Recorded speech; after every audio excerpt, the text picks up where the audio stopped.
1983년 이후로 이집트에서 이제 문화재 보호법이 개정이 됐는데 그때 이후로는 이집트에서 어떤 유물도 이집트 밖으로 못 가지고 나가요. 진짜 요만한 외장석조차도 안 돼요. 그러니까 원칙적으로 안 돼요. 입자 상태도 손에다 살짝 묻혀가는 것도 그거는 될 것 같아요.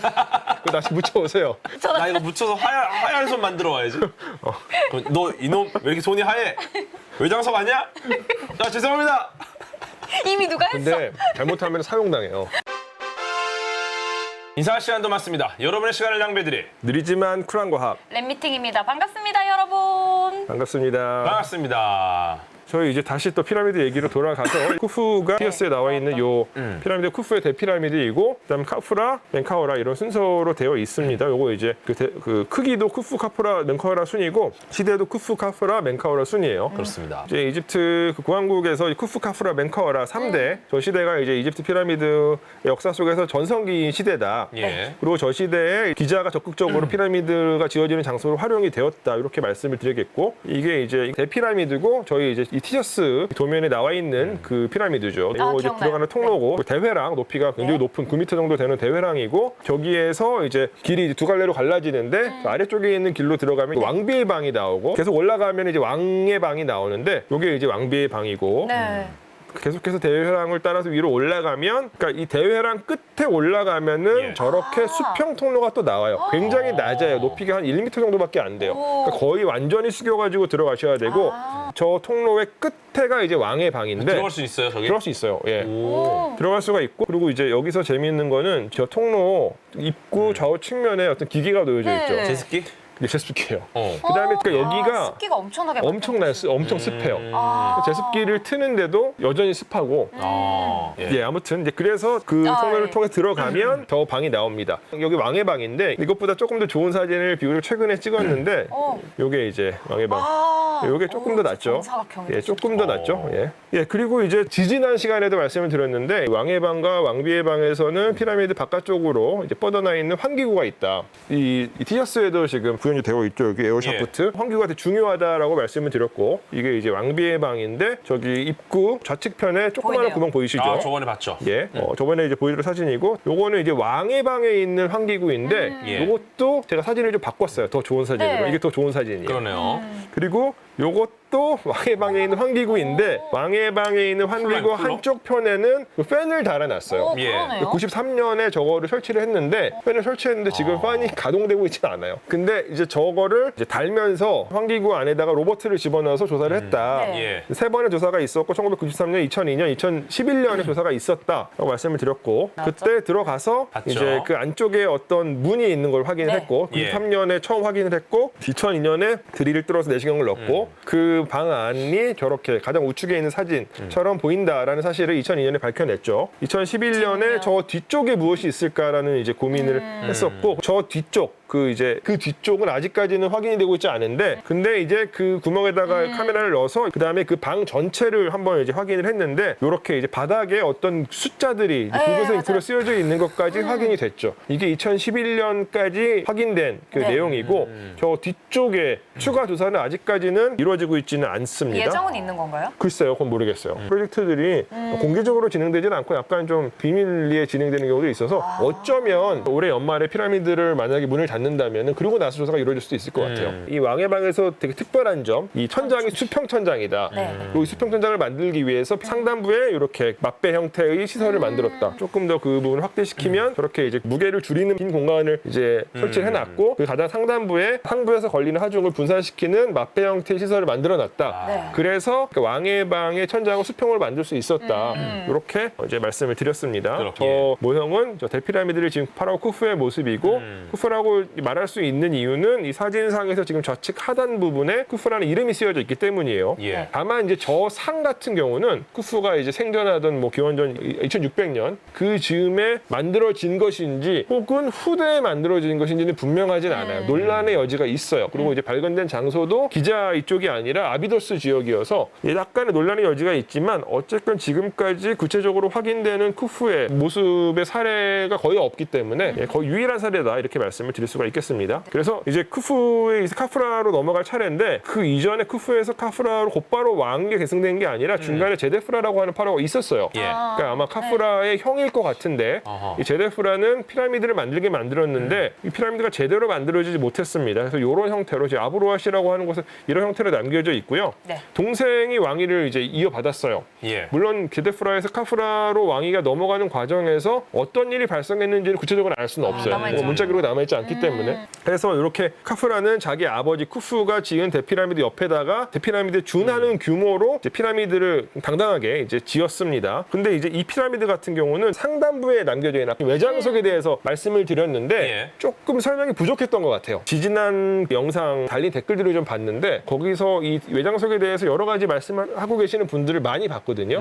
그래서 이 외장석에 대해서 조금 추가적으로 좀 말씀을 드리려고 네. 합니다. 요거는 지금 서쪽에서 찍은 사진이에요. 어허. 요거는 이제 북쪽에서 찍은 사진인데 좀 줌으로 당겨가지고 찍은 사진이고요. 저 외장석은 이제 지난번에도 말씀드렸듯이 질 좋은 석회암으로 석회암. 만들어요. 그러니까 피라미드 몸체를 구성하고 있는 석회암은 일반적인 석회암이에요. 근데 저 외장석은 조금 이제 먼 데서 가져온 상당히 퀄리티 좋은 하얀색 석회암으로 외장석을 이제 만드는 것으로 보입니다. 그러니까 원래는 피라미드 전체를 감싸고 있었는데 지금은 다 떨어져 나가고 카프라 피라미드 같은 건 상단부에 조금 남겨져 있고요. 굴절 피라미드에서는 이제 몸체 하단부에 되게 많이 외장석이 남겨져 있죠. 네. 그리고 이 외장석의 세부를 조금 보여드리자면 이것도 굴절 피라미드인데 이렇게 돌을 쌓고 거기다가 이제 진짜 껴 맞추듯이 저렇게 이제 돌을 이제 박아놓은 상태이고 이런 모습이고 이렇게 우와. 측면에서 보면은 정말 완벽하게 그러네요. 평평하게 만들어요. 저게 저 당시에 가능했다는 게 진짜. 네, 공을 많이 들였어요. 엄청나게 공을 들인 거예요. 예. 제가 이 사진 찾느라 고생했어요. 우와. 이게 뭐냐면 이거 대피라미드인데 이거는 대피라미드 이제 좌측 하단부 보시면 완전 평평한 벽같이 생기는 부분 보이시죠? 네, 예. 저게 원래 다 저랬어요. 저기 남겨져 있는 외장석이에요. 아, 그럼 원래는 전체가 다 저랬던 거예요. 와. 아무튼 그렇습니다. 이제 그래서 원래는 저게 전체를 다 감싸고 있었다. 이렇게 말씀을 드릴 수가 있겠습니다. 근데 저 외장석을 설치를 할 때 그냥 이제 다 계산을 해가지고 깎기는 해요. 네. 근데 이게 그냥 흘러내릴 수도 있잖아요. 네. 그래서 일종의 본드를 사용을 하죠. 그러니까 뭐 모르타르, 그러니까 시멘트 같은 것들을 사용을 하는데 모르타르 흔적이 여기서 이제 발견이 되죠. 돌을 다 붙였었던 거니까. 근데 이 모르타르가 정말 중요한 자료로 활용이 됩니다. 어떤 자료로 활용이 되냐면 이제 모르타르를 만들 때 그 유기물 자료들이 많이 들어가요. 예를 들어서 숯이라든가 혹은 그 식물들, 집이라 이런 것들이 들어가요. 고고학 자료 중에서 유기물이 들어간 자료가 있다. 굉장히 큰 이득이 있어요. 어떤 이점이 있는지 아세요? 그 환경적인 정보가 남아 있는 거요? 그것도 맞고요. 또 하나는 절대 연대 측정이 가능해지죠. 아. 그러니까 이제 방사성 탄소연대 측정법을 사용할 수 있게 돼요. 유기물이 있으니까. 그렇죠, 그렇죠. 물론 이 연대 측정법에 약간의 이제 오차가 있기 때문에 뭐 완전 1년 단위로 딱딱 떨어지지는 않지만 대략적인 연대를 측정할 수 있죠. 그러니까 절대 연대를 측정할 수가 있어요. 대피라미드가 만들어진 시점에 대해서 어느 정도 구체적인 시점을 파악할 수가 있게 되는 거죠. 실제 그런 연구들이 꽤 많이 이루어지고 있어요. 그거 이제 논문인데 여기 보시면은 Radio Carbon Date of Old and Middle Kingdom Monument in Egypt라고 하는 논문이에요. 그러니까 이거는 고왕국 시대와 중왕국 시대의 그 유적들에서 확보된 유기물 자료를 가지고 절대 연대 측정을 해서 이 유적들의 연대를 어느 정도 이제 파악할 수 네. 있게 한 논문인데, 근데 제가 이 논문을 이제 소개를 해드리려고 하는 이유는 여기 이제 고고학자들과 자연과학자들이 어떻게 협업을 하는지를 알 수 있는 논문이에요.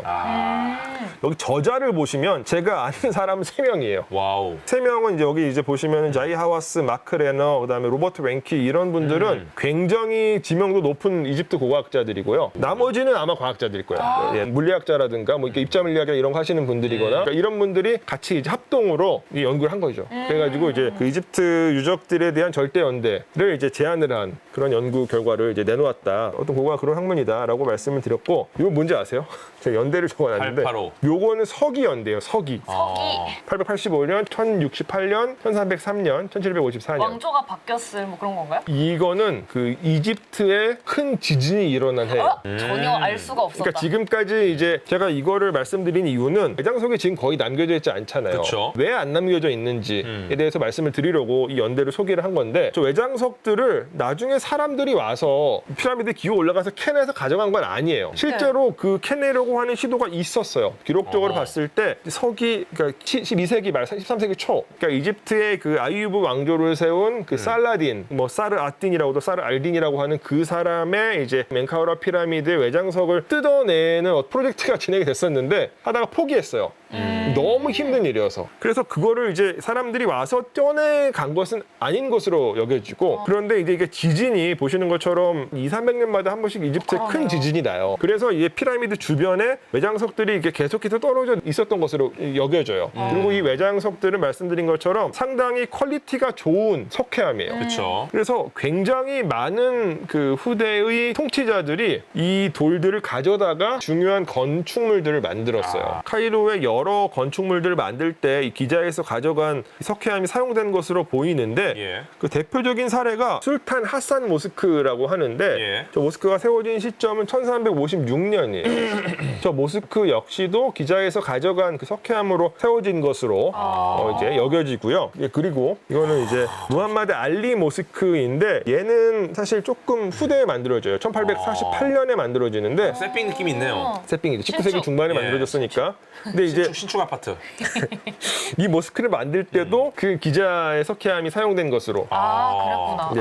그러니까 이 얘기는 뭐냐면 어느 한 특정 시점에 이 돌을 다 떠간 게 아니라 지속적으로 천천히. 돌을 가져간 거예요. 아까 말씀드린 거는 이제 1300년대, 얘는 1800년대니까 예. 몇백 년 동안 돌을 가져다가 이제 카이로에서 건물을 만들고 이런 이제 일들이 지속적으로 벌어졌어요. 그렇게 떨어진 돌을 가져다 쓰는 건 딱히 불법이나 걸리거나 이러진 않았나요? 근데 이런 약간 서리하듯이. 근데 약간 그 외장석 서리. 근데 아마 그러지 않았을 거예요.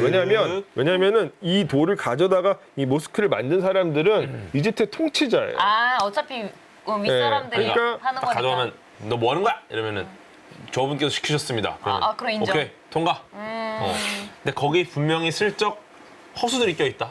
분명히 쓱 딱 가져갈 때 같이 맞아요. 가져가는데 자기 집으로 가. 뭐 굉장히 많은 사람들이 좋은 채석장이니까 많이 가져다가 썼을 거예요. 그렇죠. 그러니까 요새도 이집트 가서 좀 부스러기 좀 있습니까? 지금 가시면 외장석 부스러기 거의 없어요. 너무 깨끗해. 사진 예, 같은 것만 그러니까 거의 다 봐도 가져갔다고 보시면 돼요. 이거 이 서리 가능합니까? 서리하다 걸리면은 큰일 나요. 진짜 지금은 요만한 안 거. 될 진짜 것 요만한 거. 진짜 이거 요만한 거. 불법이에요. 1983년 이후로 이집트에서 이제 문화재 보호법이 개정이 됐는데 그때 이후로는 이집트에서 어떤 유물도 이집트 밖으로 못 가지고 나가요. 진짜 요만한 외장석조차도. 안 돼요. 빗물로. 그러니까 원칙적으로 안 돼요. 입자 상태도. 손에다 살짝 묻혀가는 것도. 그거는 될 것 같아요. 그거 다시 묻혀오세요. 집에 가서 뭉쳐놔. 나 이거 묻혀서 하얀 손 만들어 와야지. 공항 통과할 때 이렇게. 촥. 그럼 너 이놈 왜 이렇게 손이 하얘? 외장석 아니야? 야 죄송합니다. 이미 누가 했어. 근데 잘못하면 사용당해요. 진짜로. 어머. 네, 진짜로 최고 형량이 사형이에요. 문화재 반출. 이 손도 하얘면 안 되겠네. 조심해야 돼. 이 보셨던 이런 그 제가 뭐죠? 또 뭐해? 혀로 핥아 섞건. 어? 혀로 핥아 섞건. 그 갑자기 이제 너 이렇게 배가 나왔어. 외장석 아니야? 아 죄송합니다. 화장실 가봐. 화장실에서 딱 보고 있다가 이거 봐 외장석 나와. 냄새가 사형. 조심해야 됩니다, 여러분. 그러니까 워낙 이집트는 약간 그 과거로부터 이 문화재 약탈에 대한 트라우마가 있어가지고 그만큼 큰 상처기 때문에 그렇죠. 이해가 됩니다. 좀 그렇게 엄격한 것 자체가. 자 그래서 그리고 이제 특히 기자 대피라미드의 외장석은 나중에 유럽인들도 몇 개 가져가요. 요거는 영국 런던의 브리티시 뮤지엄 보실 수 있는 유적인데 1837년에 하워드 바이스라고 하는 영국의 군인이자 탐험가인데 이 사람이 이제 가져온 거예요. 약탈 문화재의 가능성이 있어요. 예, 요거는 무게는 한 300kg 정도 나가는 건데 오, 크네. 크죠, 돌이니까. 예, 그러니까 크기는 685mm, 그 다음에 860mm, 546mm. 그러니까 이제 뭐 한 요 정도 되겠죠. 네. 예, 이 정도 되는 건데 이제 돌이니까 무게가 좀 있죠. 이게 그 당시의 그림이에요. 이 그림을 그린 사람은 이제 프란시스 아룬데일이라고 하는 사람인데 아까 말씀드렸던 그 바이스와 함께 이집트에 가서 그 유적 조사를 했었던 사람이에요. 그러니까 이제 실제로 그 당시의 모습을 그린 거죠. 보시면 저 하단부에 이렇게 평평한 네. 정사각 있는 거 보이시죠? 예. 아까 사진으로 보여드렸었던 그 대피라미드 하단부에 남겨져 있는 외장석의 흔적이고요. 좌측 상단부에 구멍 하나 보이시죠? 있죠. 네. 사람이 들어가고 있죠. 저기가 지금 사용되고 있는 피라미드 입구예요. 그러니까 이 알마무 많이 부스러졌네요. 19세기 당시에는 저렇게 돌들이 많이 쌓여져 있었는데 저 돌들을 많이 또 계속 가져가고 하다 보니까 그리고 나중에는 이제 정비 차원에서 또 걷어내기도 했죠. 이제 그래서 지금의 모습으로 지금 이제 보이고 있는 건데 아무튼 이제 그 당시에 어떤 모습이었나를 이제 보여주는 그림입니다. 자, 그리고 이거는 진짜 외장석과 관련해서 그 다음에 이집트 대피라미드와 관련해서 정말 중요한 문헌 기록이에요. 와우. 그러니까 제가 피라미드와 관련된 문헌 기록이 거의 남겨져 있지 않다라고 말씀드렸죠. 네. 거의 남겨져 있지 않다는 얘기는 있긴 있다는 얘기고 굉장히 드물다. 굉장히 드물게. 네. 그 중에 하나예요. 네, 이거는 그러니까 발견된 것은 2013년에 발견이 됐어요. 발견된 장소는 그 자르프라고 하는 이집트 동부의 그 홍해변에 있는 항구로 사용되었었던 것으로 여겨지는 유적이에요. 이름은 자르프 파피루스라고도 하고요. 또 그 다음에 이제 메르에르의 일기라고도 불려요. 일기. 예, 이거 어떤 기록이냐면 메르에르라고 하는 사람의 기록인데 네. 이 사람은 그 노동자들을 관리하는 직책 갖고 있던 사람이에요. 그 사람이 이제 쓰던 일지예요. 일지구나. 일지인데 네. 그러니까 이 사람은 아마도 배를 운영하는 데 있어가지고 역량이 있었던 사람인 것 같아요.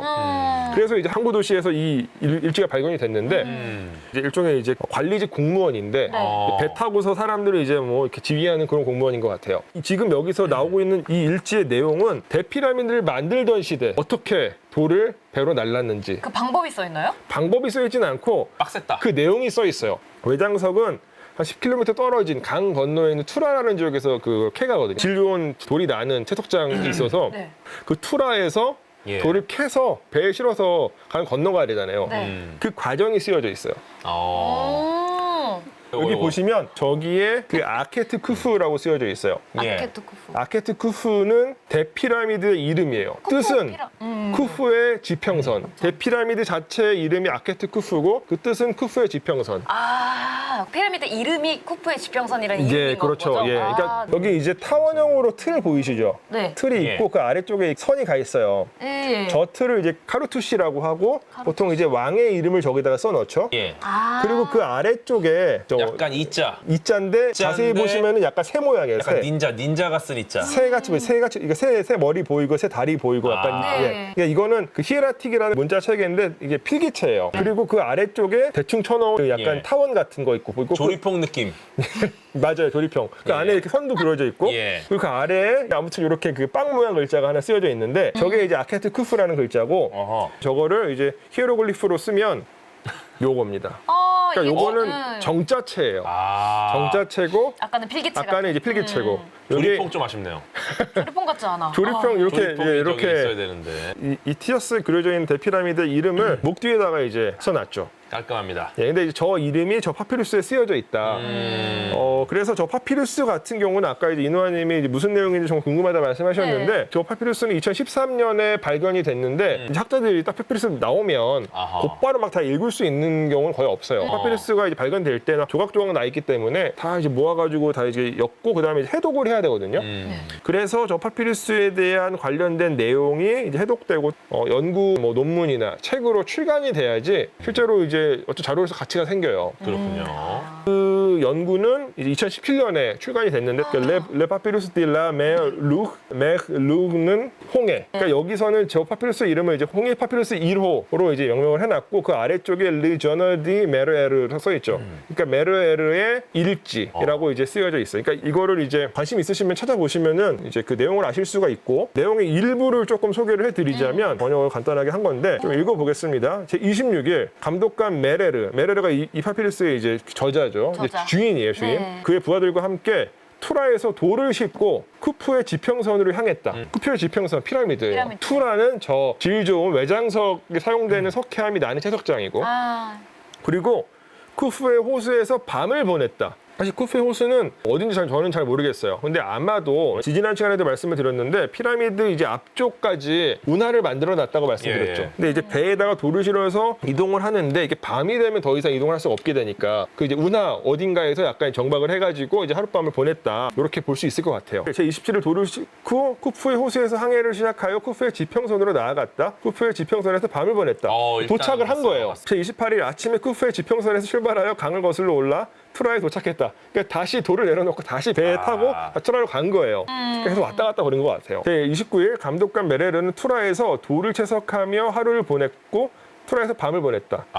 그러니까 이제 29일 날 돌을 캤으니까 아마 30일에는 다시 돌을 싣고 다시 쿠페 지평선으로 이동을 했겠죠. 그러니까 저런 식으로 쓰여져 있는데 이 기록의 중요한 이유는 그 피라미드 당대의 기록이기 때문이에요. 그리고 저 파피루스가 정말 중요한 기록인 이유는 현재까지 이집트에서 발견된 파피루스들 가운데 가장 이른 시기에 해당되는 파피루스예요. 지금으로부터 4,500년 전에 이제 파피루스니까요. 근데 저 파피루스 같은 경우는 피라미드의 건축 과정을 묘사하고 있고 또 당대의 기록이고 그다음에 파피루스들 중에서 제일 오래된 파피루스다 말씀을 드릴 수가 있겠습니다. 자, 그래서 이제 외장석이 뭐 어떤 식으로 운반되고 과정에 대해서 어떤 문헌 기록을 통해서 조금 더 구체적으로 확인을 할 수가 있고, 자, 그래서 이 카프라 피라미드 역시도 동서축과 남북축이 반영된 방식의 어떤 구조를 갖고 있다. 하지만 이 측면도 자체는 그렇게 이제 이 그 대피라미드와 비교했을 때 조금 단순하다. 기자 지역의 이제 보건도인데 보시면은 오른쪽부터 쿠프, 카프라, 멘카오라 피라미드가 이제 그려져 있고 그리고 이제 피라미드 부속 시설들이 잘 표현이 되어 있는데 피라미드 동쪽에 장례신전이 있고 장례신전에서 또 의료용 도로가 동쪽으로 쭉 나 있고 그 끝에 이제 하한신전, 물가에 있는 신전이라는 의미 하한신전이 만들어지는데 그리고 나서 그 하한신전 앞쪽에는 운하가 들어와 있죠. 아까 이제 메레르 파피루스에서 나왔었던 뭐 쿠프의 호수가 저 운하가 아닐까라고 저는 생각을 합니다. 아무튼 한눈에 볼 수 있는 도면이기 때문에 소개를 해드렸고요. 요게 이제 항공사진이죠. 피라미드 세 기가 다 보실 수 있는데 쿠프나 멘카오라 쪽은 부속시설들이 잘 남겨져 있지 않고요. 카프라는 비교적 잘 남겨져 있어요. 보시면 저기 이제 가운데 있는 피라미드 우측에 건물터도 보이시고 오른쪽으로 쭉 나 있는 도로도 보이시죠. 그리고 도로 끝에 또 건물 보이시죠. 예, 그렇게 이제 말씀을 드리겠고, 그래서 저기 이제 흰색으로 표시한 부분이 카프라의 장례신전이고요. 요게 장례신전의 실제 모습이에요. 이 카프라 장례신전 같은 경우는 뭐 천장 부분은 없지만 벽체는 되게 잘 남겨져 있어가지고 구조를 되게 쉽게 파악할 수 있는 정도이고요. 이제 이 장례신전에서부터 저 흰색으로 표시된 저 도로가 쭉 동쪽으로 나 있어요. 이게 이제 의료용 도로이고요. 요거는 이제 바닥면이 좀 복원된 부분이고요. 그리고 저기 보시면은 저거는 이제 실제로 그 당시에 있었던 바닥면이에요. 포장된 도로라고 생각을 하시면 돼요. 동쪽 끝에 이제 그 하한신전이 있는데 요 하한신전 스핑크스가 뒤쪽으로 보이시죠? 요 하한신전이 있고 이 하한신전 앞쪽에 부두시설이 있어요. 이게 이제 그 운하시설이고요. 저기 이제 하한신전 보이시죠? 그 하한신전 안쪽으로 들어가시면은 굉장히 판판하게 화강암으로 이렇게 복원이 아니라 지금 상태가 그대로예요. 예. 너무 상태가 좋게 남아있네요. 굉장히 잘 남겨져 있고요. 그리고 이제 이 하한신전 내에서 카프라의 이제 석상도 하나가 이제 발견이 되었습니다. 석상은 섬로감으로 만들어져 있고 굉장히 잘 만들어져 있는 그러니까 이집트 미술사에서 중요한 유물이라고 할 수 있는 석상인데 파라오의 모습을 하고 있어요. 네메스 쓰고 있고 가자턱 시험 달고 있고 이 석상의 이제 하이라이트는 파라오의 목 뒤에 있어요. 이렇게 목 뒤에 매가 날개를 펴고 파라오를 이렇게 지켜주고 있어요. 저 매는 이제 호루스. 그러니까 이제 파라오의 왕권과 직결되어 있는 신이 호루스의 상징인 동물이다. 이렇게 말씀을 드릴 수가 있겠고. 약간 저 스타일 헤드셋 같은 거 나오면 좋겠네요. 오, 좋은 아이디어. 내 헤드셋. 다음에 굿즈로 한번 만들어 볼까요, 우리? 네. 그거 근데 약간 비쌀 것 같아요. 내 헤드셋. 주위에서 보면 파라오. 나중에 한번 생각을 해보겠습니다. 이제 그렇게 해서 이제 쿠프의 손자죠. 카프라의 아들이고 멘카오라 역시도 이제 기자의 피라미드를 짓는데 아마 멘카오라 피라미드는 제가 안 보여드렸었던 것 같아요. 이 피라미드 되게 조그마해요. 두 개의 피라미드에 비하면. 하지만 이것도 65m의 높이가. 결코 작지 않은 크기인데 주변에 있는 피라미드가 다 140m니까 되게 작아 보여요. 하지만 절대로 작은 피라미드는 아닙니다. 이 피라미드 같은 경우는 좀 특이한 점이 있는데 지금 외장석이 다 없어졌지만 상단부는 다른 피라미드 마찬가지로 석회암으로 만들어졌던 것 같아요. 같은데 하단부의 외장석은 화강암으로 만들어져 있어요. 정확한 이유는 알 수 없지만 아마 이제 멘카오라는 자기 이제 할아버지나 아버지만큼 큰 피라미드를 만들 수 없으니까 아마 이제 개성 있게 뭐 한번 해보고 싶어. 기념비적인 시도를 하고 싶다. 저 화강암은 근데 더 멀리서 갖고 와야 돼요. 저 화강암은 이 지역으로부터 거의 한 남쪽으로 1000km 떨어져 있는 아스완에서 가져와야 되거든요. 그래서 이제 그 화강암을 가지고 아래쪽을 좀 그 외장석을 쌓았던 것으로 생각이 됩니다. 그래서 이제 자세히 보시면은 저 화강암 좀 색깔이 다른 돌들을 보실 수 있을 거예요. 저기 뒤쪽으로 이제 좀 판판한 도 보이시죠? 저기 이렇게 조그만하게. 그렇죠. 블록형으로 저 보이시죠? 예. 거기가 이제 화강암 외장석이다. 이렇게 역시 외장석이었어. 말씀을 드리겠습니다. 이제 제가 이제 기자의 이제 세 개의 피라미드를 소개를 해드렸는데 사실 이 기자에는 저 커다란 피라미드 세 개만 있는 게 아니에요. 이 기자에는 총 11개의 피라미드가 있어요. 그러니까 그 이유는 저 큰 피라미드를 쿠프, 카프라, 멘카오라 피라미드에 부속되어 있는 일종의 위성 위성 피라미드들이 있기 때문인데 대피라미드 같은 경우는 피라미드가 4기가 있고 위성 피라미드가 카프라는 하나가 있고요. 멘카우라는 3기가 있어요. 예. 저기서 보시면은 이제 우측편에 조그마한 피라미드 3개 보이시죠? 귀엽네요. 저기 보이는 큰 피라미드가 멘카우라 피라미드고 우측편에 보이는 저 조그마한 피라미드가 멘카우라 피라미드의 위성 피라미드예요. 저 위성 피라미드들은 아마 이제 왕실 여성들, 뭐 왕비나 공주들의 무덤이거나 왕가 무덤이거나. 혹은 영혼의 무덤, 카를 위한 어떤 무덤도 이제 얘기되는 경우도 있어요. 근데 뭐 문헌 기록이 분명히 남겨져 있지 않기 때문에 예. 여러 가지 이제 학설들이 조금 충돌하고 있는 상태이고, 근데 저 위성 피라미드들은 이름이 되게 기계적으로 붙여져 있어요. 어떤데요? 뭐 A1, A2, A3? 비슷해요.